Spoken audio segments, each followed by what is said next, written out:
देखो प्रधानमंत्री नरेंद्र मोदी का उद्यम क्रमे 2015 मसीह जोटा अंतर्जातीय योग दिवस भाव में 21 जून को पालन करा जाउची सेटा गोटे वर्तमान बहुत गोटे रिवोल्यूशन गोटे विप्लव आकार नहीं जाइए एवं वर्तमान घरे घरे गाँव रे प्रति व्यक्ति योग कर लगी।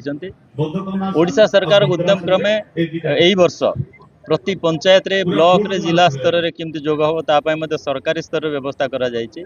तो मु धन्यवाद देवी प्रधानमंत्री को एवं मुख्यमंत्री को जे आज उड़ीसा रे मध्य योगर प्रचार प्रसार बहुत मात्रा रही। आज नवरंगपुर ठारे जिला स्तरीय योग दिवस रे योग देवार मते अवसर मिलला। धन्यवाद देवी जिला प्रशासन को जे ये आयोजन करछन्ते एवं सेठी योग करियार अवसर देइछन्ते।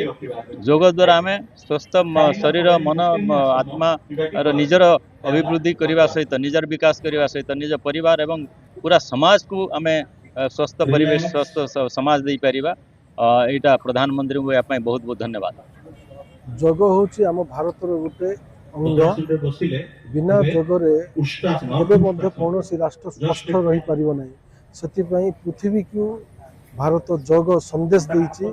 आज यशस्वी प्रधानमंत्री को द्वारा जो 2015 मसीह जोग दिवस 2021 मसीहा जून 21 मसीहा को जून 21 तारीख को जोग दिवस पालन कर अवसर नवरंगपुर जिले में सरकारी क्षेत्र में चलित वर्ष गोटे सुंदर ढंग से सरकार पालन कर प्रत्येक पंचायत रे प्रत्येक ब्लॉक रे प्रत्येक जिला हेडक्वार्टर रे स्टेट हेडक्वार्टर रे पालन कर नवरंगपुर जिले में 500 रु अधिक पाखापाखि 600 लोक जोग करते जोग ये संदेश दूसरी जे जोग करवा सुस्थ रहिबा।